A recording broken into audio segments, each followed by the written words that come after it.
этой экспедиции, от этой поездки у меня самые, так скажем, серьезные ожидания. Вот, самые-самые. В том плане, что с нами едет очень много экспертов. Так что с их помощью, я думаю, мы все-таки доберемся до каких-то тайн.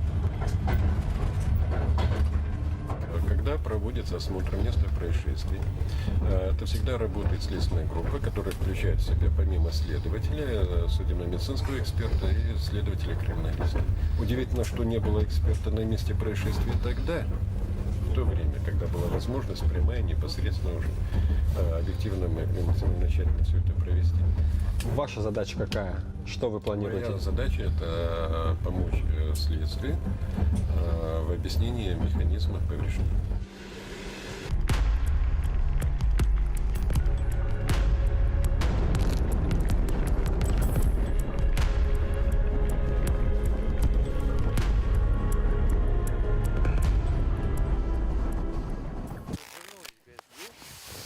Они пропали по своему пути. А у ребят рации нету, да?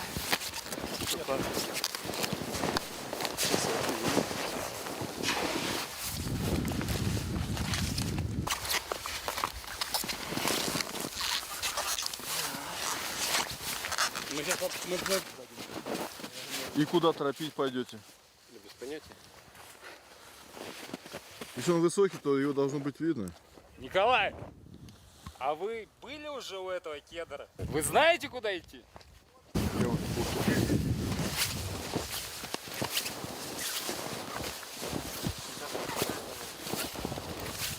Теоретически очень. Что сдавило ребра, но проломленный череп никак не могу с снегом объяснить. А все-таки сдавление ребер или постепенно, может быть, уже там спустя месяц какой-то? Условно говоря, лежали на боку, Да. да, и поэтому вот такая компрессия перемежающая пошла. Но сдавление было, скорее всего, прижизненное, потому что достаточно большой объем кровянистого содержимого в плевральных полостях. Ну, тогда получается, что вы их засыпало вот буквально в первые часы, когда они там пребывали в этой яме. Так что... Но смотрите, да, найдено на ручье на камне. Вопрос. Уже исключается снег. Да. Да. Потому что с такими массивными повреждениями ребер можно допустить 2, 3, 4 ребра сломаны. Но вот тут фактически весь анатомический каркас грудной клетки сломан. С учетом того, что кровотечение, значит, было повреждена и ткань легких, и плевра. Это плевропульмональный шок, это человек не вздохнуть, не выдохнуть не может, не то что передвигаться. Это дикая боль. Ну, а суд... То есть, если травму, то получил там на месте, где ее нашли. не мог Не ошибиться, факт, могли ее туда положить. Перенести еще. не мог ошибиться возрожденный, значит, указав, что прижизненное было это самое вот, перелом А он ребер. вообще это никак не комментирует, по большому счету. Ну, видимо, Но, скорее всего, он не ошибся. Вернее, скорее всего, это все-таки прижизненное. Можно допустить на одном основании. 1000 миллилитров крови в плевральной полости. Понятно, что она гемолизирована, что это уже сукровичные отделяемые там смешаны. Но там все равно при гниении трупа 1000 миллилитров не насобирается. То есть, если бы это случилось с погибшими, у погибших переломало ребра, то такой картины не наблюдалось. Да.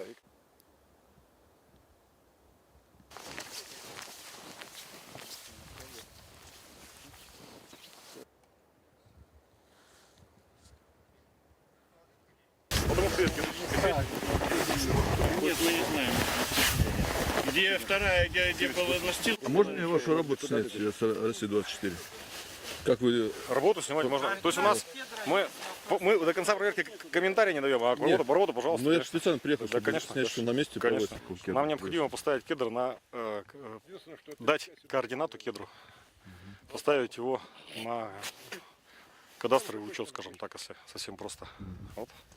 Потому что мы у палатки координату знаем, у геодезического знака знаем. Теперь нужна координата кедра. У вас какой GPS-трекер? Чем? Ну, у нас специальная техника с собой. Ну ладно, а хоть какие действия будете дальше проводить? Ну, сейчас мы все данные, которые необходимы были, сняли, дальше экспертиза, как и планировали. Ну а какие экспертизы?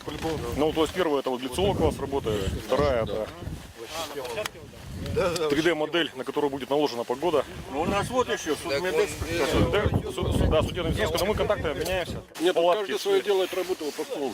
Надо вот встретиться и под чаек поговорить по каждому трупу повреждений.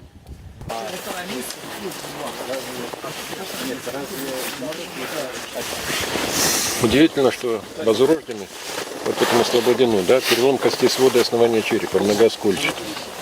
На 100% не жилец. Тут, даже если бы рядом нейрохирург был, все равно бы не помог. Это причина смерти – переохлаждение. Я просто в осадок выпал, когда впервые прочитал. То есть посмертная травма считается? Нет, он пишет, что при жизни, он не может так при жизни. И там есть нестыковки, ну, сейчас будем. Ну, смотрите, я эксперт, да? Скрываю, вижу перелом ребра.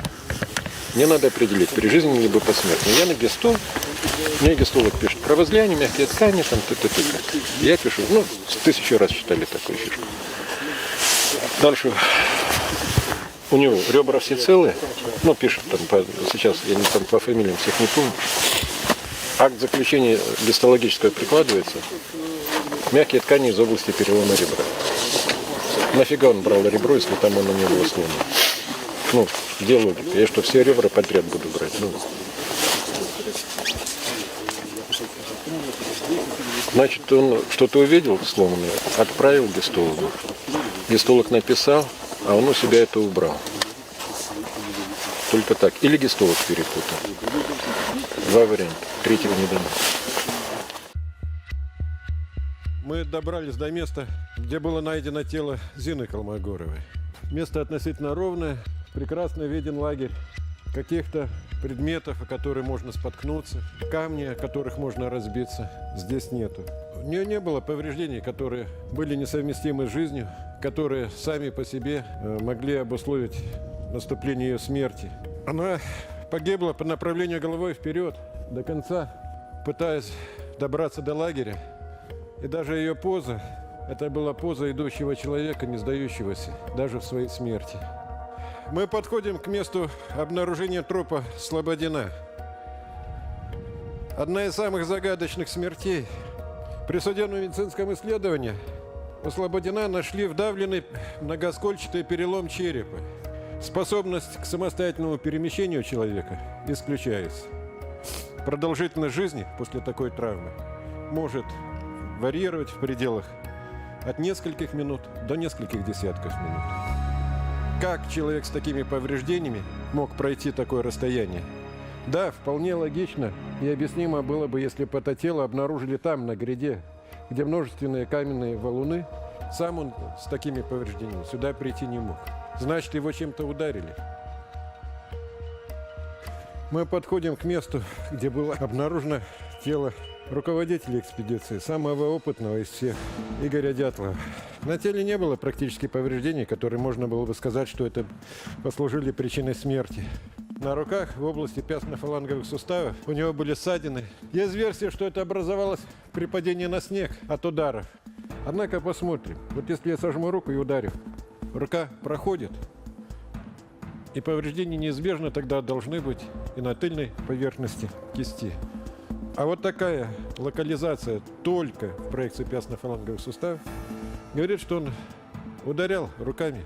Может, это была одежда человека, что-то обладающее немножко шероховатой поверхностью. Тело Дятлова было обнаружено без обуви.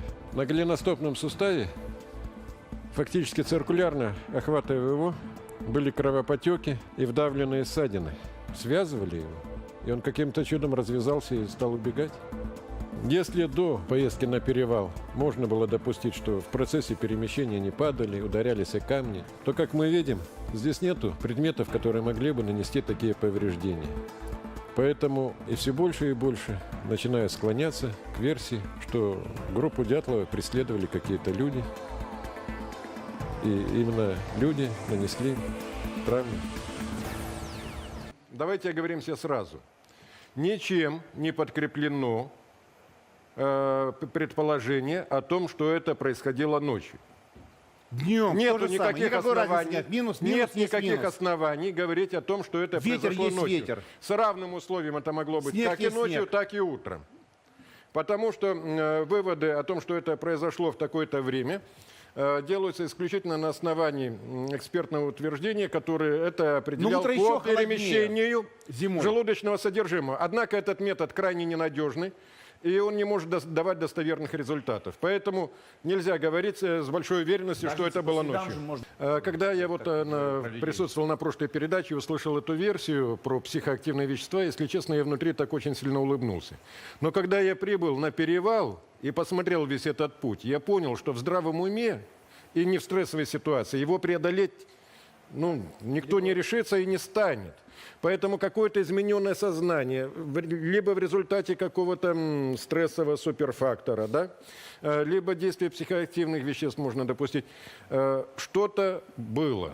Это однозначно, потому что просто так зачем туда бежать, это бессмысленно абсолютно и опасно. По поводу того, что их пытали, вырезали язык, выкалывали глаза. Вот в отсутствии мягких тканей ротовой области, языка, щечной области, кончиков носа, тут ничего удивительного нет. Это следы объедания дикими мелкими животными. Это происходит постоянно. И последний раз в моей практике было месяц назад. О том, что это посмертный характер, говорит хотя бы тот факт, что ни в желудке, ни в легких нету следов крови, которое было бы неизбежно при прижизненном удалении вот этих мягких тканей и языков. По поводу того, что вот версия, что они бежали вниз, так, и падали со склона, получали травмы, потом опять бежали к кедру. После вдавленного перелома черепа многоскольчатого никто никуда уже не бежит. После кровоизлияния в сердечную мышцу, ушиба сердца, тоже никто никуда уже не бежит, даже шага не делает. Поэтому способность их к перемещениям самостоятельным исключена. С учетом количества травмированных участников группы, количество нетравмированных не хватило бы, чтобы их перенести вниз. Просто физически не смогли бы. И вот, Андрей, вы там ходили, мы видали, мы специально снимали снегоступы, чтобы посмотреть, как по этому месту пройти босиком. Мы не снимали обувь, так? Площадь опоры была больше. Все равно... Вот Андрей не даст соврать. Проваливались по плечи, не по грудь, не по пояс. Слава Богу, у нас была хорошая специальная обувь. Когда мы проваливались и вытаскивали ногу, снег как бы пытался снять эту обувь. И только специальное крепление, специальная шнуровка позволяла нам выйти оттуда в обуви. Если они бежали босиком по этому насту, то носки бы остались, сразу уже снялись бы через 1-2 метра по такой пробежке. Удивительно, как носки остались целыми при пробежке по насту и на ногах.